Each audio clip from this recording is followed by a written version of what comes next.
감사합니다. 오늘 우리에게 주신 말씀은 에베소서 1장 1절로 10절 말씀입니다. 에베소서 1장 1절로 10절 말씀 신약성경 310면에 있습니다. 에베소서 1장 1절로 10절의 말씀 우리 한 절씩 교독하지요.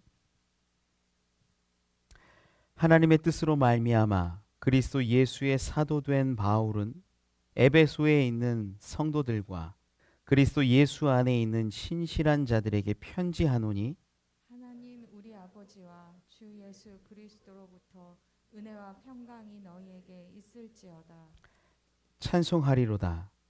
하나님 곧 우리 주 예수 그리스도의 아버지께서 그리스도 안에서 하늘에 속한 모든 신령한 복을 우리에게 주시되 곧 창세전에 그리스도 안에서 우리를 택하사 우리로 사랑 안에서 그 앞에 거룩하고 흠이 없게 하시려고 그 기쁘신 뜻대로 우리를 예정하사 예수 그리스도로 말미암아 자기의 아들들이 되게 하셨으니 이는 그가 사랑하시는 자 안에서 우리에게 거저 주시는 바 그의 은혜의 영광을 찬송하게 하려는 것이라. 우리는 그리스도 안에서 그의 은혜의 풍성함을 따라 그의 피로 말미암아 속량 곧 죄 사함을 받았느니라. 이는 그가 모든 지혜와 총명을 우리에게 넘치게 하사 그 뜻의 비밀을 우리에게 알리신 것이요 그의 기뻐하심을 따라 그리스도 안에서 때가 찬 경륜을 위하여 예정하신 것이니 하늘에 있는 것이나 땅에 있는 것이 다 그리스도 안에서 통일되게 하려 하심이라. 아멘. 아멘. 우리 옆에 있는 분들하고 인사 한번 하시면 좋겠습니다. 사랑하고 축복합니다. 하나님이 당신과 함께 하십니다.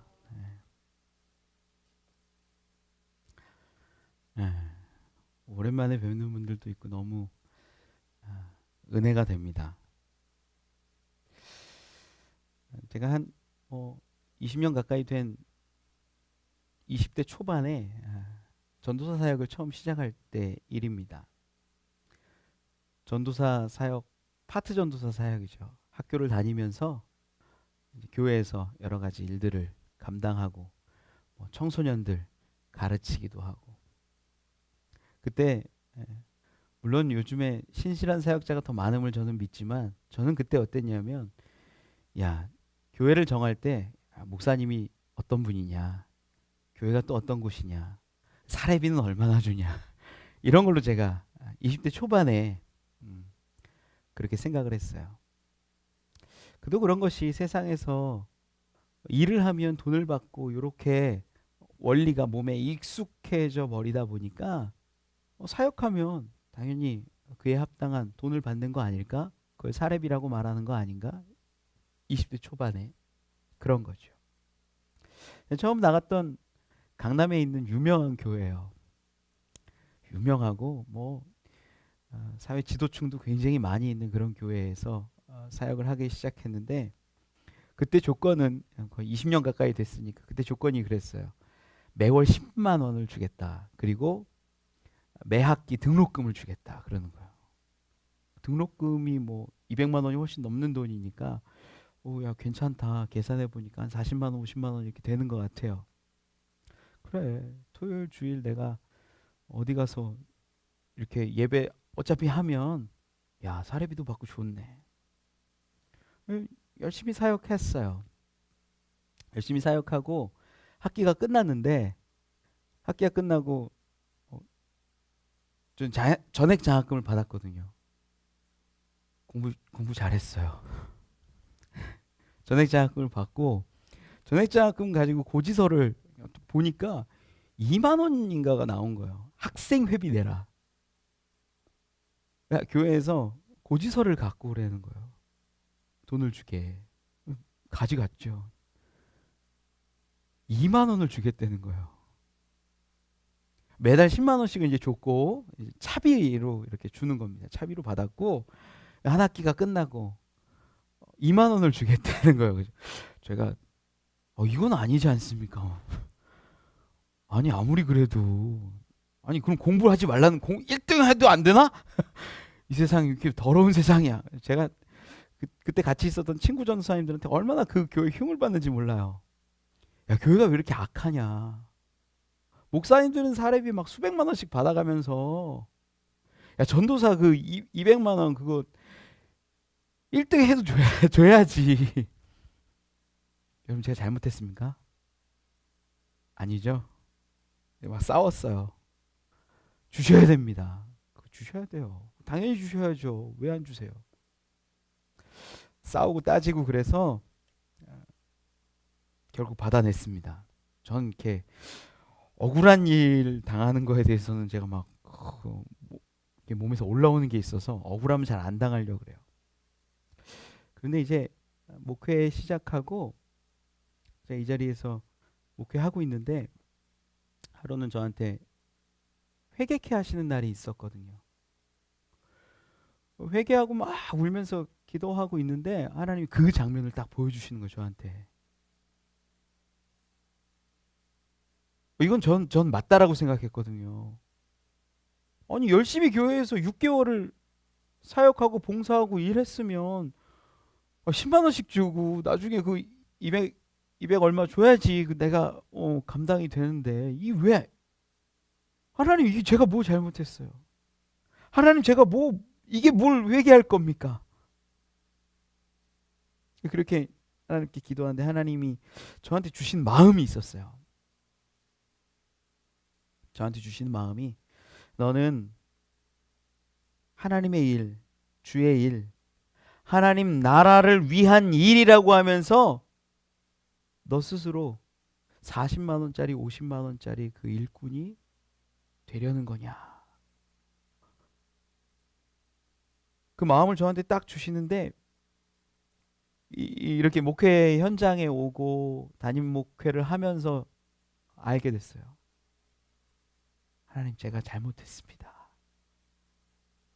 그때 20대 때 저의 마음은 그런 거였습니다.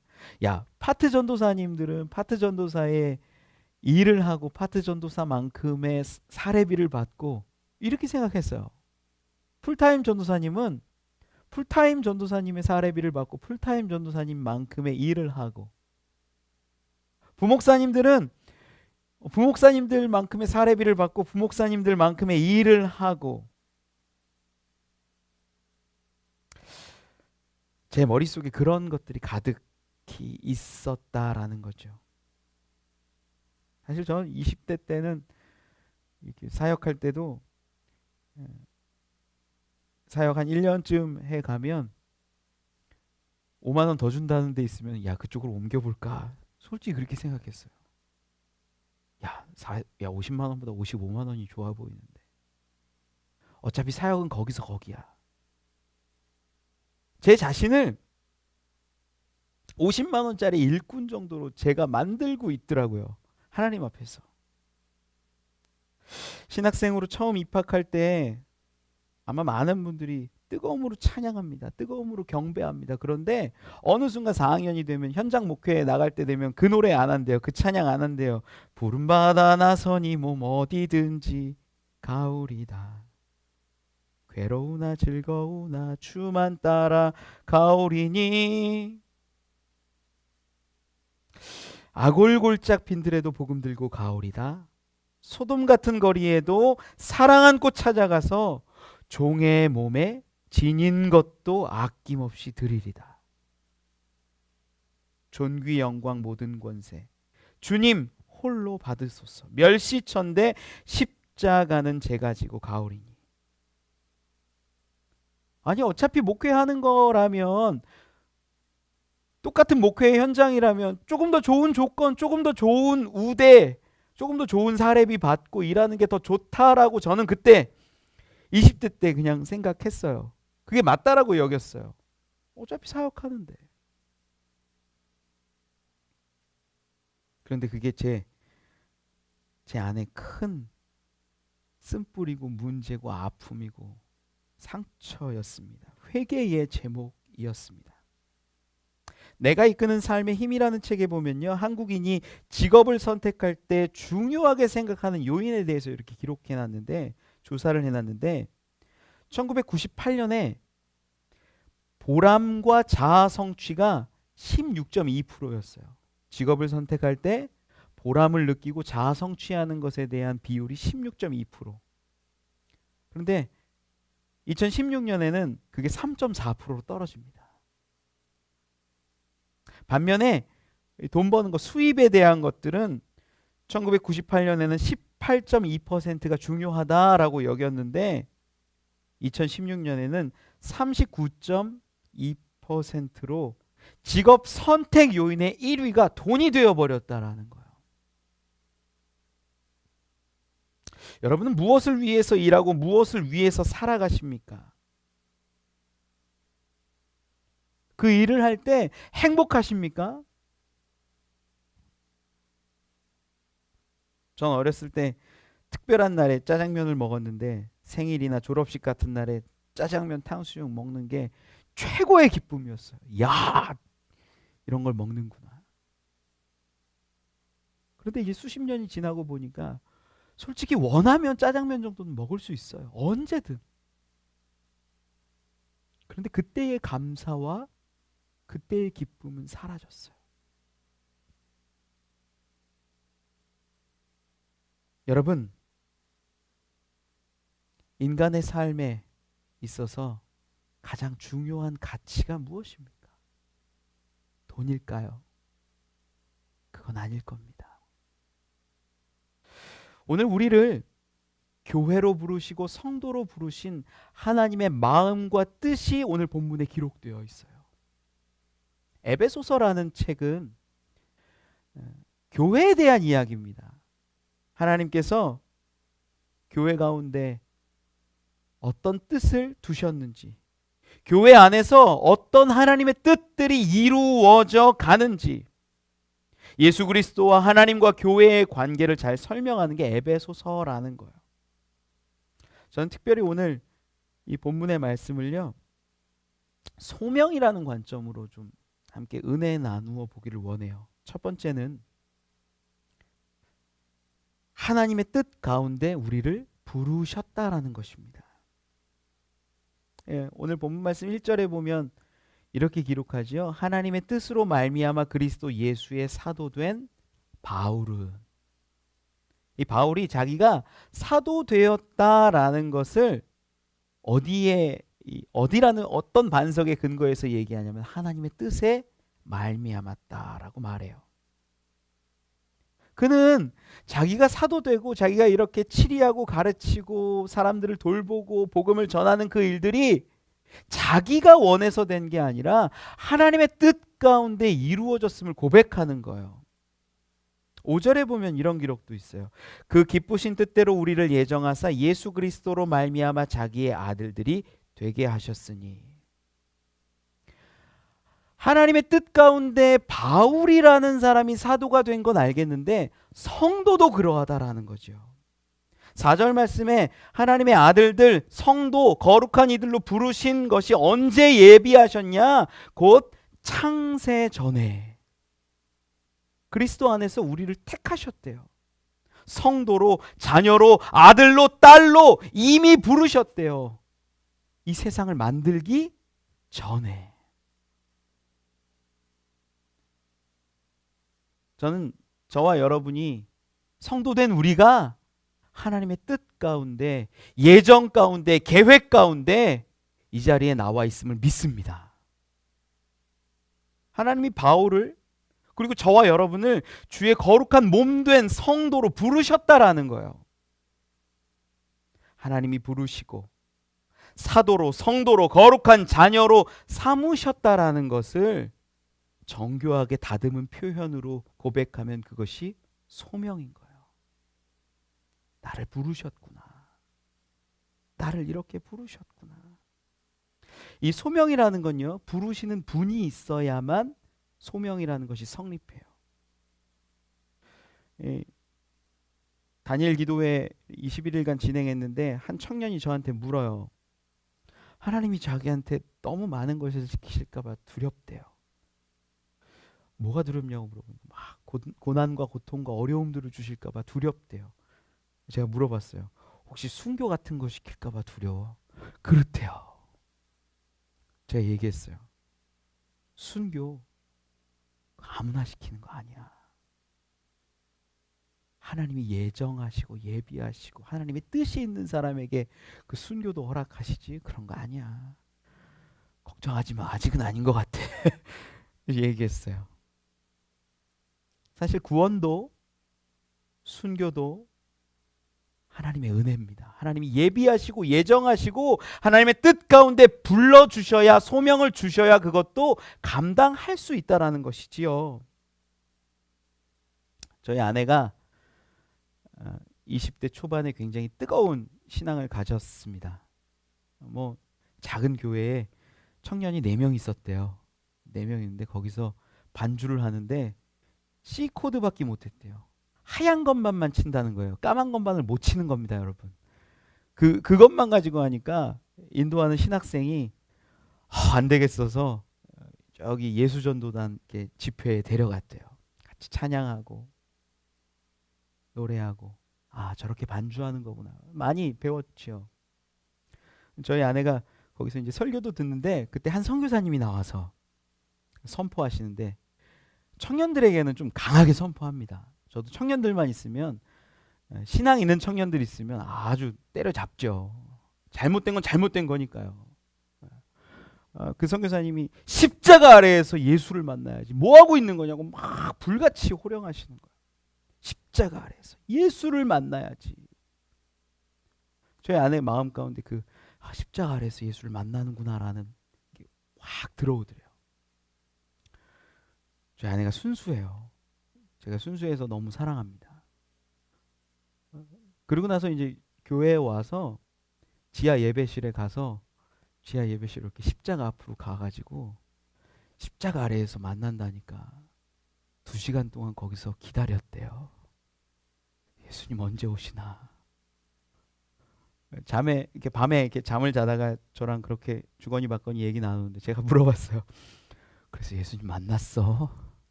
못 만났대요. 여러분, 소명도요, 내가 원해서 가는 게 소명이 아니에요. 불러주실 때 부르시는 분, 부르신 목적과 뜻이 분명히 드러날 때 그것이 소명이다라고 말하는 거죠. 제가 20대 초반에 제 전도사의 사역을 돌아보면 제가 갔던 길인 것 같아요. 그러니까 나는 겉으로는 주님의 일이고 성역이고 아름다운 일이고 사역이라고 말을 하면서도 50만 원짜리 그냥 설교자에 불과했던 것인지도 모릅니다. 제 손에 막 스위스에서 정교하게 만든 다이아몬드가 박혀져 있는 수천만 원짜리 만년필이 있다고 제가 글을 써내려가면 사람들에게 감동 주는 글이 되지 않아요. 그저 제가 쓰고 있는 수준의 글밖에는 안 될 겁니다. 그런데 노벨 문학상을 탄 사람이 300원짜리 볼펜 가지고 글을 쓰기 시작하면 그 글은 300원짜리 펜으로 시작했지만 사람의 마음을 울리고 영혼을 살리는 놀라운 일이 될 수도 있다라는 것입니다. 하나님이 붙잡으실 때, 하나님이 우리의 삶을 붙잡고 우리의 일을 붙잡고 매일매일 함께 하실 때 우리는 하나님의 역사를 기록하는 자들이 될 줄을 믿습니다. 제가 성경을 보면서 참 궁금했던 거, 나중에 꼭 물어보고 싶은 게 하나가 있어요. 예수님께 가면 예수님도 공생의 사역을 펼치시면서 수많은 사람들을 부르시거든요. 제자들을 불러요. 어부도 부르고 세리도 때로는 부르고 각종 사람들을 다 불러서 훈련시키시고 가르치시죠. 근데 예수님이 죽으시고 부활하신 다음에 얼마 안 돼서 우리 스데반 집사님의 사건 알잖아요. 몇 년 차이 안 날 거예요. 스데반 집사님이 순교당하시는 그 장면에서 등장하는 한 사람이 있는데 사울, 우리가 알고 있는 바울이에요. 사울은 크다라는 의미가 있는데 바울은 작다라는 의미. 자기가 원래는 큰 자 사울이었는데 이름을 바울로 그렇게 고백합니다. 바울이 얼마나 공부를 많이 했어요. 얼마나 뛰어난 자예요. 훈련도 많이 받았어요. 율법을 잘 아는 자예요. 그런데 예수님이 이런 사람을 안 부르셨다는 거예요. 여러분, 바울만큼 성경에서 쓰임받은 사람이 얼마나 됩니까? 거의 구약으로 따지면 모세급 아니에요, 우리가. 신약으로 따졌을 때. 그만큼 성경을 많이 쓰고 하나님의 마음을 깨달아 알아서 기록하고 교회들을 돌보고 사랑했잖아요. 그런데 예수님이 분명히 바울이 저기 있을 걸 아셨을 것 같아요. 제 생각이에요. 근데 바울 안 부르세요. 왜 안 부르실까? 궁금하지 않으세요? 저도 궁금해서 물어보려고 그러는 거예요. 예수님께. 예수님, 왜 바울을 안 부르셨을까요?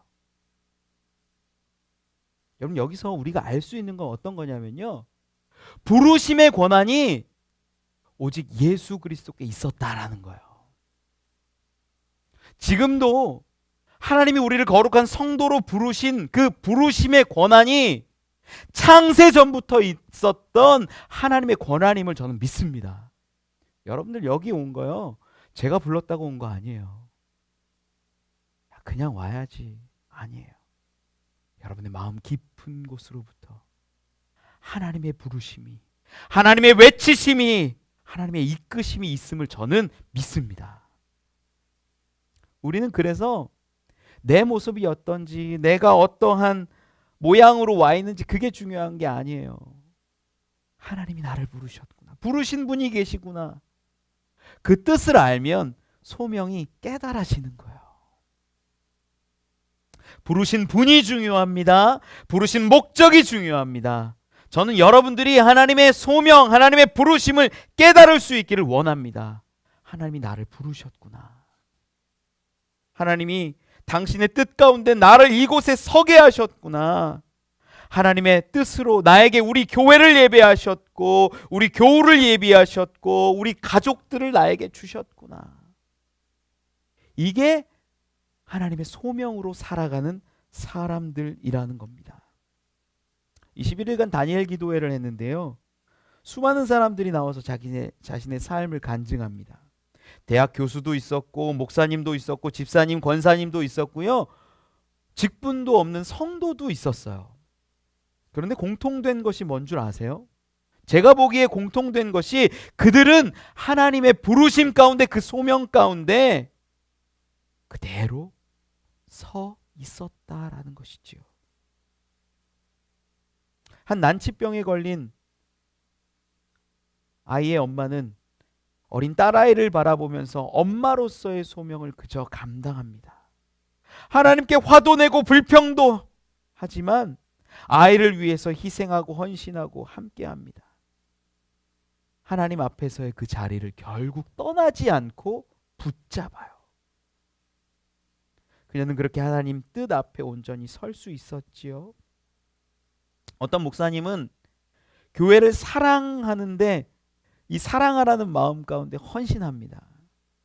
교회를 떠나지 못해요.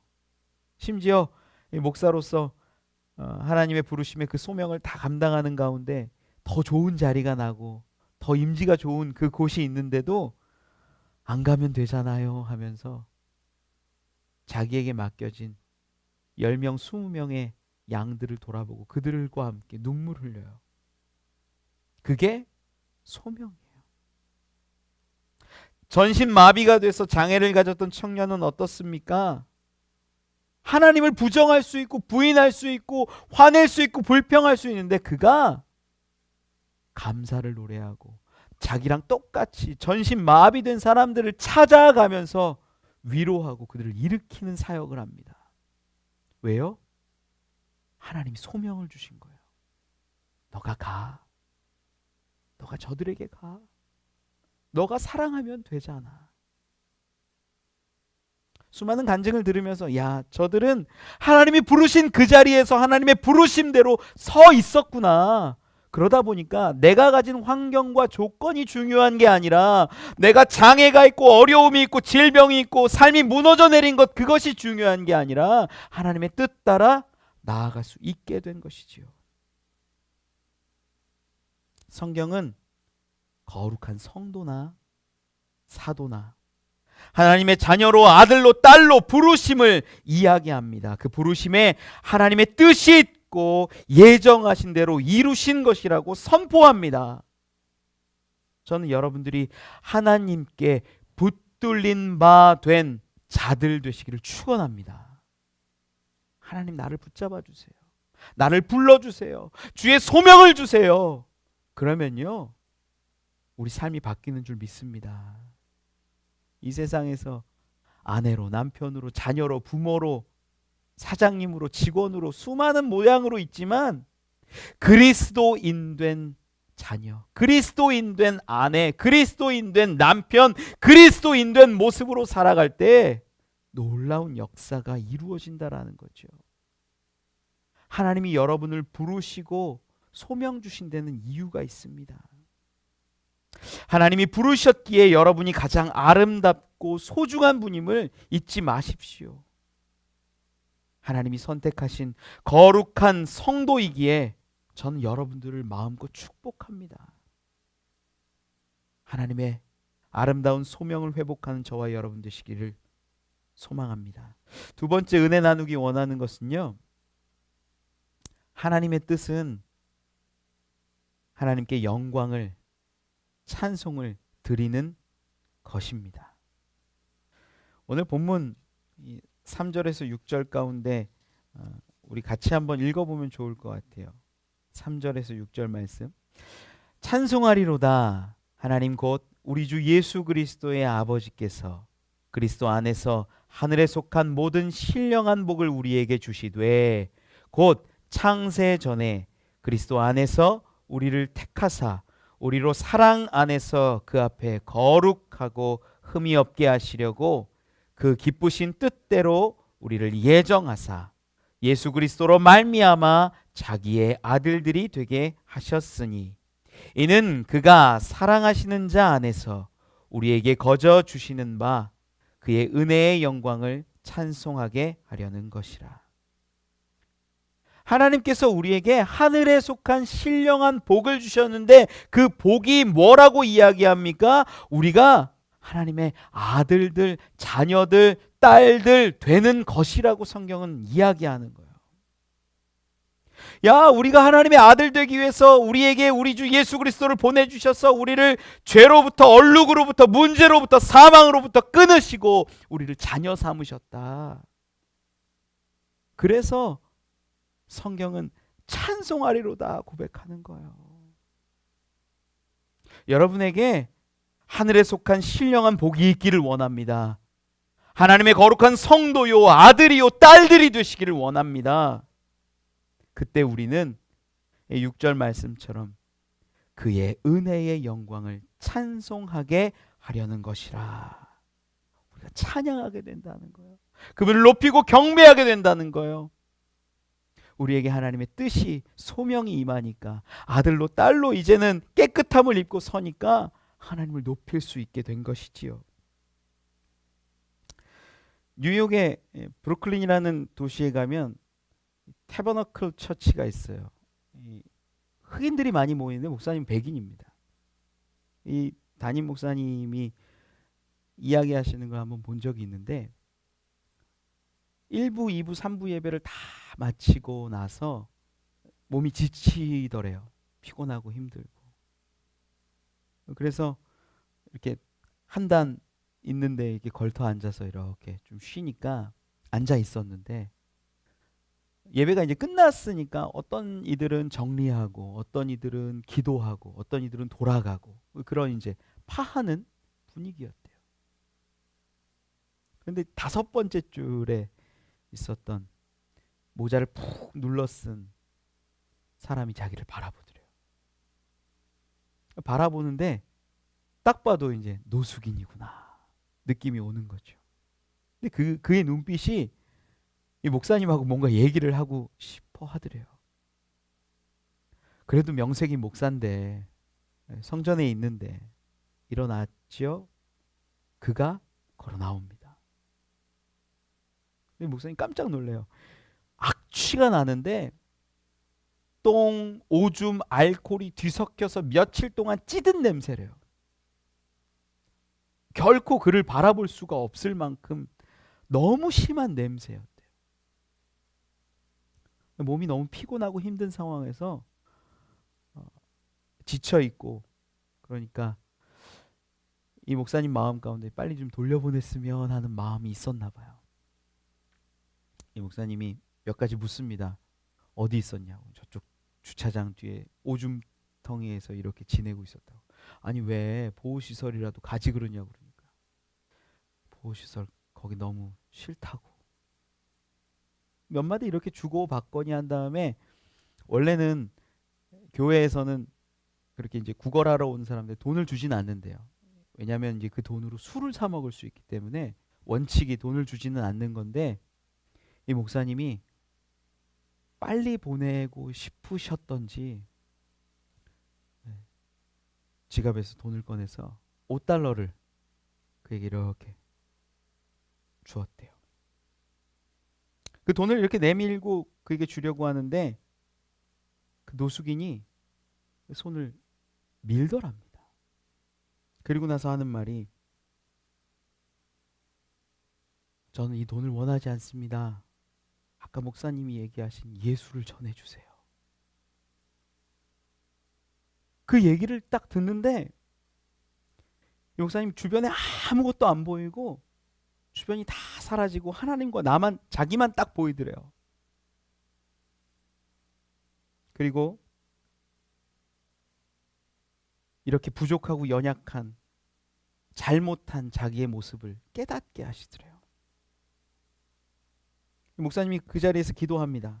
하나님, 제가 이렇게 싸구려 설교자가 되어버렸습니다. 주님을 찾는 사람을 저에게 보내주셨는데 저는 그를 그저 몇 달러 쥐어주고 그를 돌려보내려고 했습니다. 주님 용서해 주세요.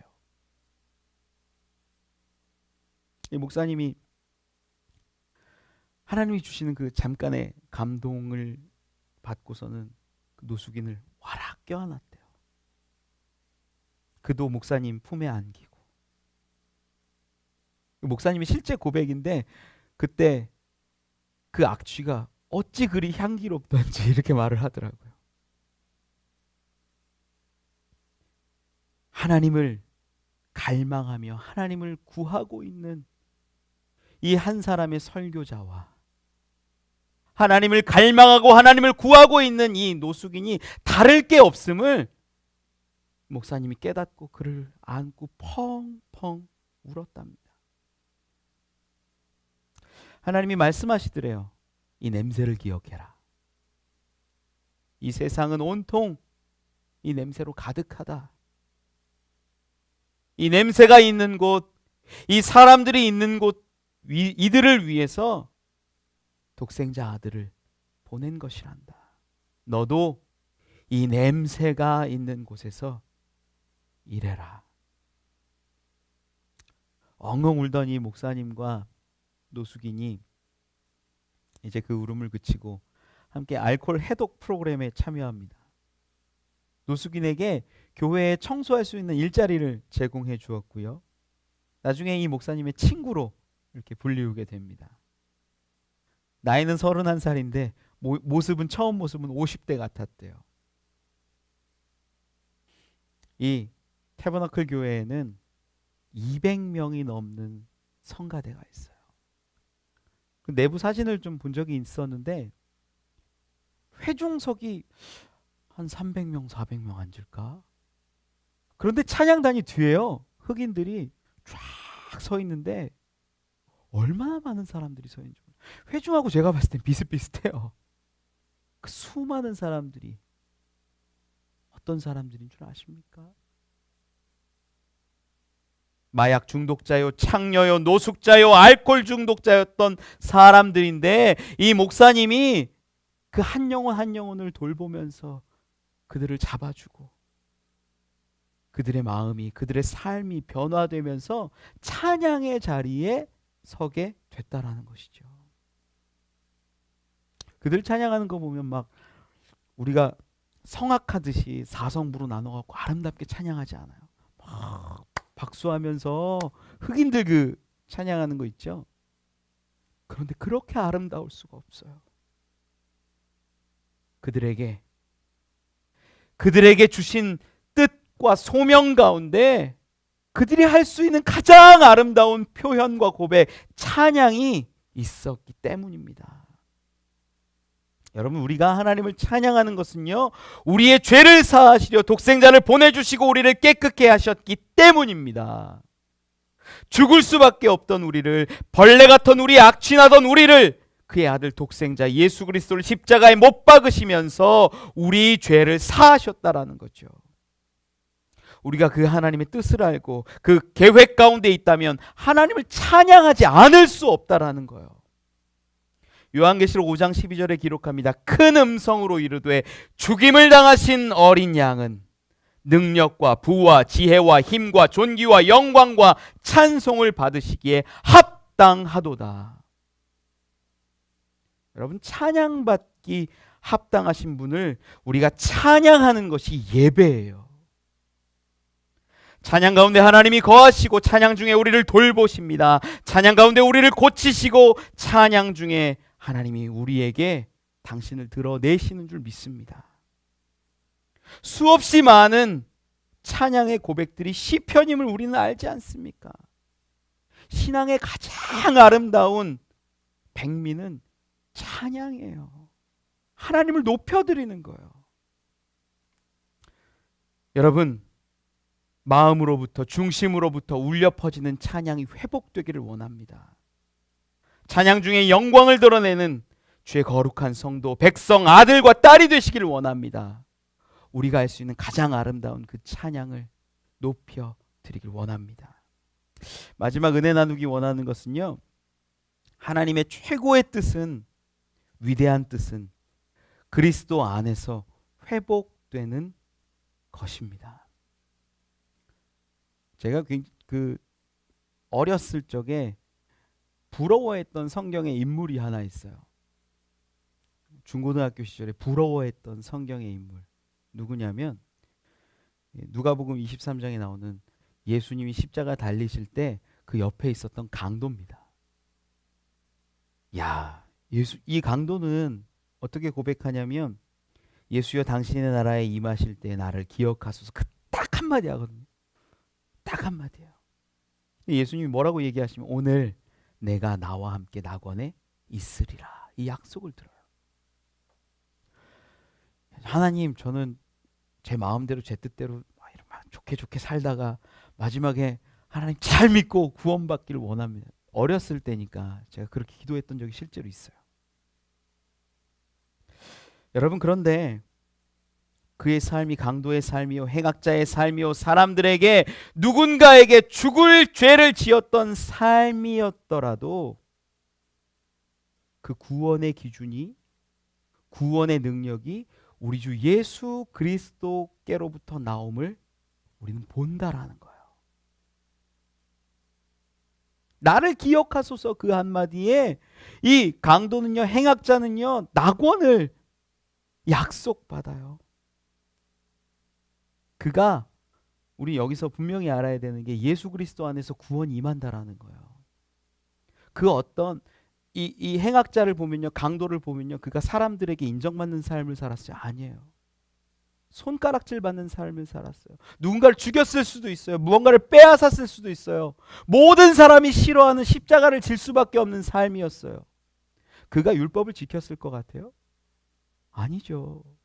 도둑질하고 살인하고 간음하고 수많은 일들을 했을 겁니다. 행악자였습니다. 강도였습니다. 그의 삶은 결코 아름답지 못했어요. 성경적이지 못했어요. 말씀대로 살지 못했어요. 그런데 그럼에도 불구하고 그에게 구원이 임하는데, 그 핵심이 뭐예요? 예수 그리스도라는 거예요. 저는 우리 주 예수 그리스도로 인하여서 우리가 구원 얻음을 믿습니다. 그 보혈의 공로로 우리가 깨끗해짐을 믿습니다. 예수님이 하나님이시면서 동시에 인간이시기에 하나님과 우리 인간의 중보자가 되시고 우리를 살리실 수 있는 분이 되는 것이지요.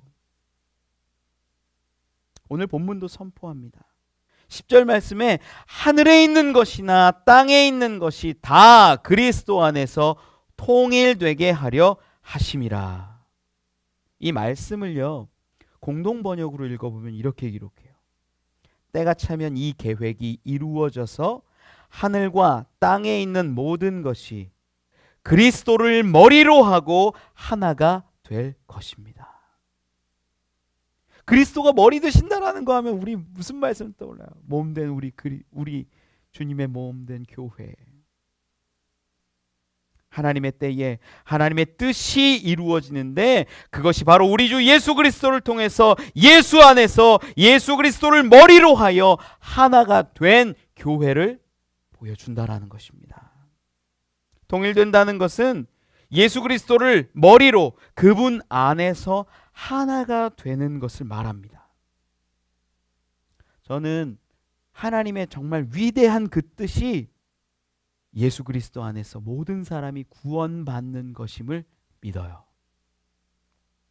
고린도전서 15장 22절에 기록하지요. 아담 안에서 모든 사람이 죽은 것 같이 그리스도 안에서 모든 사람이 삶을 얻으리라.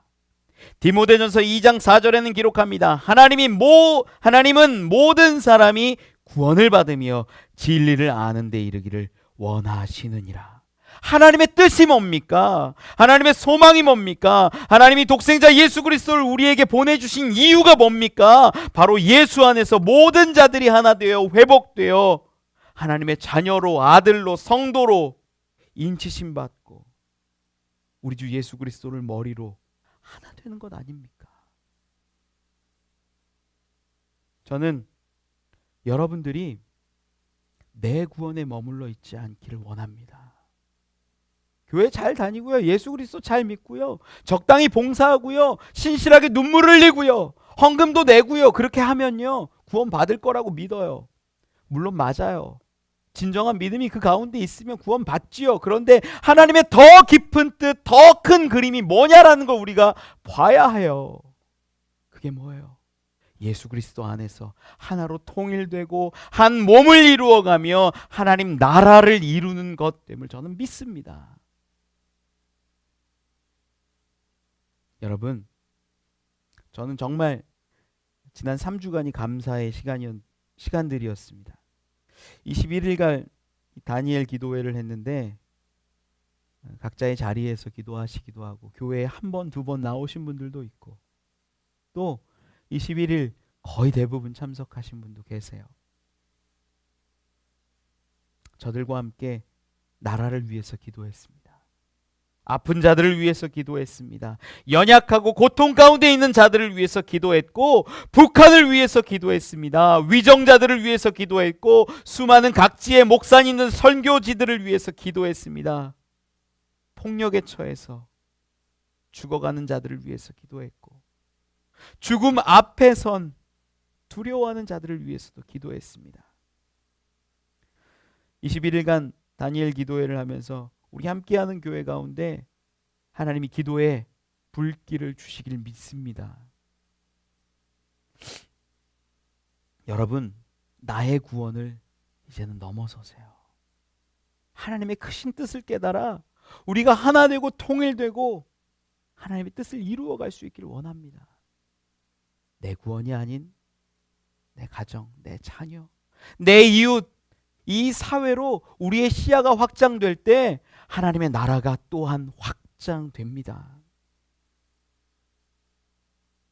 하나님의 나라는 마치 퍼즐과 같아서 수많은 퍼즐 조각들이 있는데 내가 그곳에 정확하게 있다고 하나님의 그림이 다 그려진 게 아니에요. 아직 찾지 못한 퍼즐, 완성되지 않은 그 하나님의 그림을 향해서 우리가 함께 찾고 노력하고 만들어 가야 하지 않겠습니까? 하나님의 가장 아름다운 뜻, 가장 위대한 뜻, 최고의 뜻은 하나님 나라가 회복되는 것입니다. 우리 주 예수 그리스도를 머리 삼아 하나 되고 통일되고 연합하는 것 때문에 믿습니다. 이제는 하나님 나라를 위하여 꿈꾸고 나아가는 저와 여러분 되기를 축원합니다. 말씀을 맺습니다. 지방의 한 목사님께 전화가 왔어요.